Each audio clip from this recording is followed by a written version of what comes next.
I gladly accepted the invitation to the Israel, German and Guatemala seminar. It's a special honor for me to represent to you the current situation and the perspectives of coaches in Germany. First, a few things of my person. I study law and I'm 10 years coach of a women table tennis team in the German Bundesliga. And so it's in the 90s, and so I combined it after that, and I can combine hobby and education.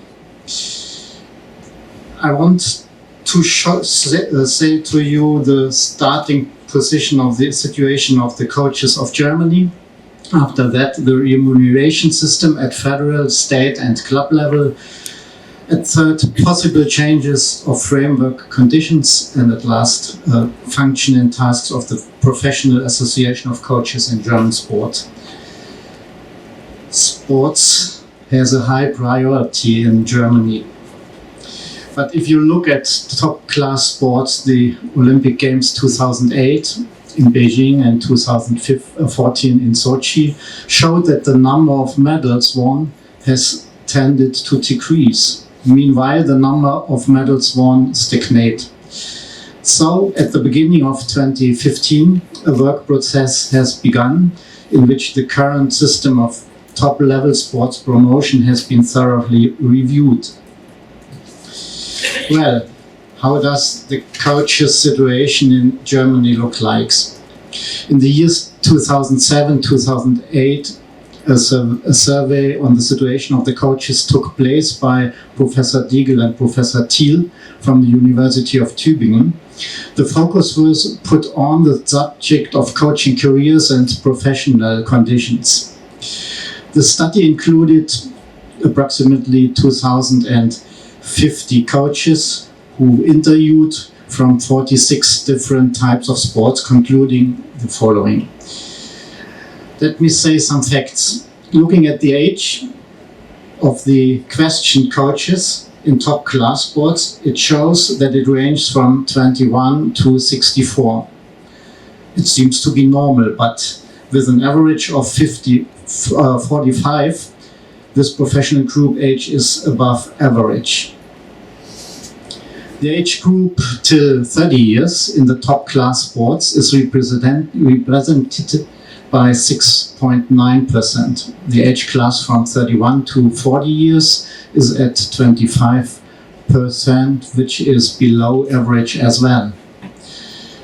The amount of coaches which are women is at 12%. So it is a main dominant job. 63.5% of the questioned coaches are married. The majority of the interview coaches are in an employment relationship. 63.9% of the questioned coaches have a temporary employment relationship. The professional position of coaches is therefore often unstable and not consistent, and the coaching positions are characterized by a high fluctuation. Initially, a profile of coaches with a proper description of tasks, activities and responsibilities was lacking in Germany. Meanwhile, a job profile, professional coaches in sport, has been developed and published. However, there are still substantial deficits present in the area of the contractual arrangements of the working conditions of the coaches. Since there was a lack of up-to-date valid data on the situation of coaches, a study from Professor Breuer from the University in Cologne was placed in order. The study showed the following results. It should be noted in advance that coaches from already highly commercialized sports such as soccer, basketball, handball, ice hockey are not taken in account, as the research focus is on the less commercialized sports. When comparing salary from abroad, social security and cost of living may be different and have to be taken in account. The survey showed that the total monthly average net income in 2015 was around about €2,755. I think it's approximately 11,000 shekel. This is comparable with the salary of a primary teacher in Germany. Comparing the average net income of full-time coaches with incomes in the civil service, there are no signs of a systematic underpayment of federal or mixed founding top-level sports coaches in Germany. The gross annual salary for all interviewed coaches, which means from the federal level to the club level, is on average of 57,000 euros with at least 35 hours of weekly working time. This corresponds of the average net income per month in other jobs in Germany. A comparison with full-time salaries in the civil service shows that the average coaching salary is comparable so that of the civil servants. A survey from federal finance coaches showed that 60% of the coaches are temporary. That's a big problem. I come later to this point. Employment coaches often perform tasks which they are not responsible for according to the employment contract. This is due to the lack of a detailed job description.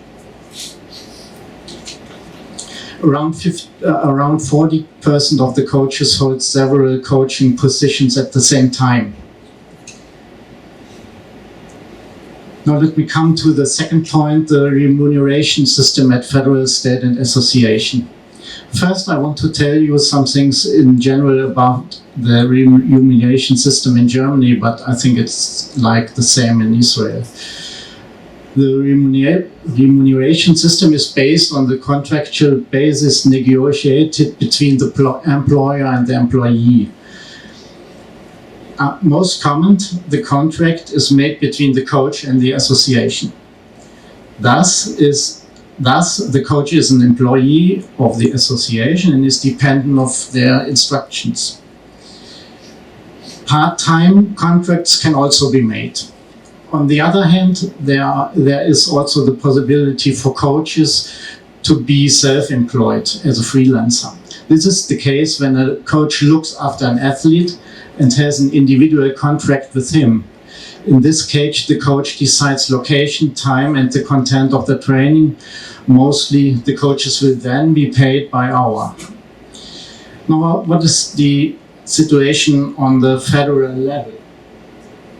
National coaches are usually employed coaches at the top federations. They receive a monthly wage for at least 35 hours per week. Also, if it is regulated by law in Germany that one should not work over 40 hours per week, but it's normally that in top sports coaches work more than 40 hours per week. And the question is, often it is also contractually agreed that the overtime is even covered by the monthly salary. This is not endlessly possible. A fair option is to work overtime during the season and spend less time working during less intense and competitive times. Now to the remuneration. A fixed binding remuneration table does not exist in Germany for the coaches. The wage is negotiated between the association and the coaches. A bigger problem is that the associations conclude fixed-term contracts. We remember these are known to be unlawful. Following the German law, one can limit a work contract once without any reasons for 2 years. After this, it is very rare to be able to limit new contract. It's possible only in absolute exceptions. Situation on country. Germany has, we hear about it, 16 states. Sports divides into 16 states associations. The Ministry of the Federal States give grants to the state associations which finance the wages of the coaches. Country coaches are also like the national coaches, employed coaches with their state association. The state association also often conclude illegal fixed-term contracts. Another problem is that countries have less financial resources, so often only part-time contracts are made. Thus, the coaches are forced to get a second job to pay for their living. It would be better for the coach to only concentrate it on one job. How's the situation at the club level? The club level has to be differentiated between the top sports and the recreational and youth sports at the grassroots. At the club level, the structure of the top sports is similar to the one of the state's level. However, the salary at the commercial sports on the club level is much higher. Coaches in the grassroots level are often only paid small amounts and are mostly working as a volunteer. The coaches in the sport clubs have different qualification. Around 57% say that they have a valid license in an association, and another 5% say that they do not have a valid license anymore. Noticeable is that 20% of the questioned coaches said that they do not have any apprenticeship in the area of sport. In my opinion, in the medium term, the training at the club level, at the grassroots, will have to be professionalized, as it will become more and more difficult to recruit volunteers. In this case, the DUSB developed a vision. In the summer of 2019, the DUSB launched the project Coaches in Germany Sport. It is a comprehensive organizational development project as an investment in the future.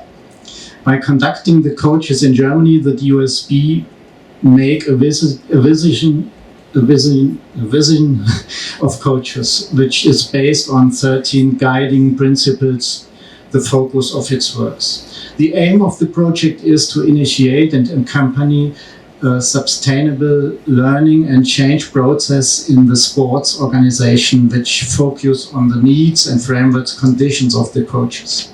The goal is that the main objectives are implemented with the help of the thematic coach projects. Sports organization can apply for sub-projects.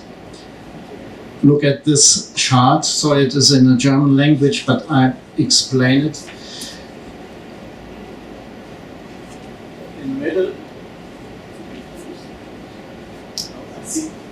You see, in the middle is the coach, and the aim is by the year 2026, all sports will have a sufficient number of qualified coaches.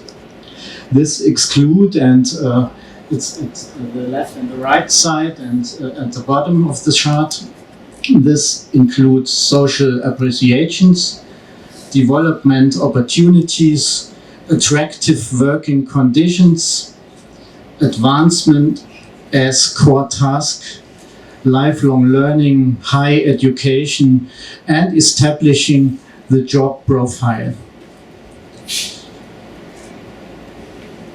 Now I come to the third, the possible changes of framework conditions. From the previous work of the project groups, use several recommendations for action can be derived. I list it at the chart. Introduction of a remuneration table with remuneration groups. The table will be adjusted according to changes in the remuneration regulations of the public service. The remuneration mentioned in the respected fee level is a lower limit. Coaches receives a monthly function-dependent job bonus when their tasks are assigned to a higher or additional function. The coaches receive a performance bonus of the year. The bonus depends on the achievements of the goals in that year. Increase of social benefits, such as the granting of possibilities for capital contributions and occupational pensions. Increase in subsidy amounts by the federal government. compliance with the applicable legal requirement for working hours, a maximum of 40 hours. If there is an accumulation of overtime, this should be reduced as part of a long-term deployment plan. It should be examined on a case-by-case basis whether it is possible to establish employment relation on a permanent basis instead of annual limitations. The recognition of the coaching profession as society needs to be improved. In order to be able to keep pace with the ever-changing demands on the coach's activity, continuous further education and training is essential. At the country level, it is the same situation, and so I can come to my last point. What function and what task has the Professional Association of Coaches in the German sports in this progress? The process. The Professional Association for Coaches in German Sport, PVTDS for short, is an association that works for the interests of the coaches. The PVTDS is an interest group that works for the interests of freelance members as well as the concerns of employees. Internally, the B4TDS sees themselves as a forum on which job-specific questions can be raised, discussed, and clarified. Essential tasks are in particular to combine the requirements and needs of the professional group and to represent the interests in the publicity, identify subject-related issues and find efficient solutions. The exchange of information in different media channels, also under the aspect of further education and political lobbying. However, that's our aim. However, in the future, the B4TDS will closely watch whether the project group's proposals are being completed. Thank you very much for your attention.